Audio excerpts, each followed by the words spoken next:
The first light of dawn stretched softly across the desert, touching the pale limestone cliffs with a warmth that grew only gradually, as though the sun itself respected the quiet routines of the workers gathering at the construction site. The air carried a dry stillness, mixed with the faint scent of cool sand that had not yet absorbed the heat of the day. Beyond the gently flowing canal that connected the Nile to the plateau, long rows of mud brick dormitories began to stir as men rose slowly from their beds, preparing for another day in the steady, measured work of building the pharaoh's great pyramid. There was no sense of hurry, no shouts or frantic clatter, only the unbroken rhythm of a labor force that knew its tasks as intimately as the hands that performed them. Inside one of these dormitories, a worker named Hori sat up, rubbing the sleep from his eyes. The mat beneath him still held the coolness of the night, and the simple linen cloth he used as a blanket slipped softly from his shoulders. Around him, his companions stretched in the dim light, their movements slow and familiar. The quiet hum of waking voices filled the room, accompanied by the soft scrape of sandals against the packed earth floor. Hori breathed in the scent of barley bread warming on a nearby hearth, the faint aroma mixing with the dusty desert air. Outside, the faint calls of foremen echoed gently, serving more as reminders than commands. With the sky still painted in early shades of rose and pale gold, Hori stepped out into the open air. A mild breeze brushed past him, carrying with it the distant murmurs of the workers' village, known to later generations as the settlement at the foot of the Giza Plateau. It was a place arranged with quiet practicality, neat rows of sleeping quarters, communal bakeries exhaling warm smells of fresh loaves, and long stone basins where men washed before the day began. There were no chains, no whips, none of the harsh fantasies imagined centuries later. Instead, there was the gentle, steady cadence of organized labor carried out by skilled workers, farmers in the off-season, artisans who carved stone with practiced ease, and teams who knew one another's strengths, as well as they knew the tools in their hands. After a simple breakfast, Hori joined his team along the canal. Water from the Nile flowed calmly, its surface reflecting the lightening sky. Boatmen guided large transport vessels toward the embankments, their hulls loaded with blocks of limestone brought from quarries across the river. The stones, pale and chalky, were stacked with careful precision to avoid cracks. Workers on the shore moved with a coordinated patience, using wooden sledges and ropes woven from plant fibers. As Hori took his place alongside the others, he felt the familiar cool of the rope in his palm, its fibers smoothed from countless days of use. The team began to pull, not with sudden force, but with a steady rhythm guided by a simple chant. The ground beneath the sledges had been dampened with water and silt, reducing friction and allowing the stone to slide more smoothly. Each chant aligned their breathing, their steps, and the motion of the sledge, transforming the heavy labor into something almost meditative. The sound rose and fell with gentle certainty, never shouting, never strained. The pyramid in the distance seemed unchanged to casual eyes, yet every block placed brought it a fraction closer to completion, its sides rising in clean, deliberate lines. At the worksite itself, the sounds grew richer but not chaotic. Mallets tapped lightly against wooden wedges, which in turn split larger stones into precise shapes. Copper chisels rang softly, leaving fine curls of limestone dust drifting through the air. Foremen walked among the workers, speaking calmly, offering guidance with gestures more than words. On the ramps that sloped gradually upward along the pyramid's side, rows of men maneuvered stones into position with ropes, levers, and simple gravity, their movements slow and exact. Nothing here suggested haste or mystery, only the careful application of knowledge passed down through generations. Hori ascended one of the ramps with a smaller crew tasked with positioning casing stones. These outer blocks required precision, their faces polished and their edges shaped to fit snugly into place. The breeze atop the ramp carried a different scent, a mix of sun-warmed stone and the faint sweetness of resin used to lubricate wooden rollers.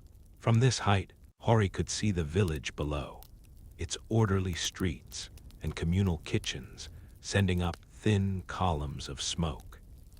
He could hear the distant hum of conversations drifting on the wind, blending into the soft pulse of the workers' chants. As the morning advanced, the sun grew stronger, but the work continued with unbroken calm. Shaded shelters provided rest for those waiting between tasks, and jars of cool water were placed at intervals along the ramps. Hori paused under one such shelter, feeling the relief of shade on his skin. A scribe approached, carrying a wooden board covered in neat rows of symbols. He recorded the number of stones placed that morning, his reed pen dipping into a small pot of ink. His presence added a quiet sense of order and record-keeping to the scene. Every stone, every labor team, every hour of the day was noted, not for control, but for the smooth functioning of the massive project. By midday, the workers returned to the village to eat.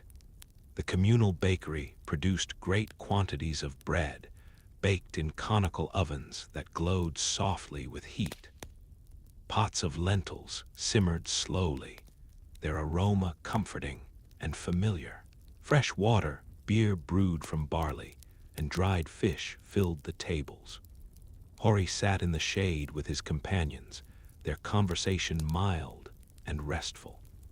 They spoke of the previous flood season, of families and small gardens near the river, of the satisfaction of seeing the pyramid rise higher each month. Laughter drifted lightly among them, not loud or raucous, but warm and companionable. After the meal came a short period of rest. Some men lay on mats beneath palm awnings, drifting into brief afternoon sleep. Others repaired tools, sharpening chisels on smooth stones, oiling wooden mallets, or checking the ropes for frayed fibers. The village quieted, the midday heat softening the air and slowing every movement into something gentle and unhurried. When the shadows grew longer, the workers returned to the site for the final hours of the day. The light took on a deeper hue, washing the pyramid in shades of honey and soft amber. Hori helped guide a new block into place, the team adjusting levers and wedges with meticulous care. The foreman nodded quietly when the stone settled correctly, its edges aligning precisely with its neighbors. The satisfaction of craftsmanship filled the air, a feeling deeper and more soothing than any grand legend could ever capture. As the sun began to sink, the workers descended from the ramps and gathered along the canal once more. The water now mirrored the evening sky, turning from pale gold to soft blue. The breeze carried a coolness that brought relief after the day's warmth. Boats moved slowly along the channel, some returning empty, others arriving with fresh supplies. Hori paused to watch them, listening to the gentle lap of water against the hulls, the soft creak of wooden beams adjusting in the current. Returning to the village, the atmosphere grew even calmer. Smoke curled lazily from cooking fires. Children ran between the houses, their laughter subdued as families prepared for the evening meal. Inside the communal dining hall, the tables filled once more with bread, vegetables, lentils, and warm beer. Hori ate quietly, savoring the simple flavors, the comfort of familiar faces, the predictability of the evening. After dinner, many workers gathered in the open spaces between buildings. Some sat on low stools, talking softly about the day. Others mended clothing or tended to small tasks. The village scribe read aloud a letter from a nearby province, his voice smooth and steady. A potter shaped small jars for storing oil needed at the worksite. The faint glow of lamps flickered against the walls, creating gentle patterns that danced slowly in the night air. As darkness deepened, Hori returned to his dormitory. The room was cool and quiet, its walls absorbing the last whispers of evening. He lay on his mat, listening to the distant hum of night insects and the even more distant murmur of workers speaking softly under the stars. He thought of the pyramid standing in the dark, its rising form catching the faintest touch of moonlight. There was no mystery in its creation, only the patient accumulation of days like this one, of hands working with care, of minds planning with steady certainty. Hori's breathing slowed, settling into the comfortable rhythm of rest. Tomorrow would begin the same way, with soft dawn light, warm bread, and the familiar weight of rope in his hands. The pyramid would continue its slow ascent, each stone placed not by magic, but by human effort shaped by knowledge, experience, and unhurried cooperation.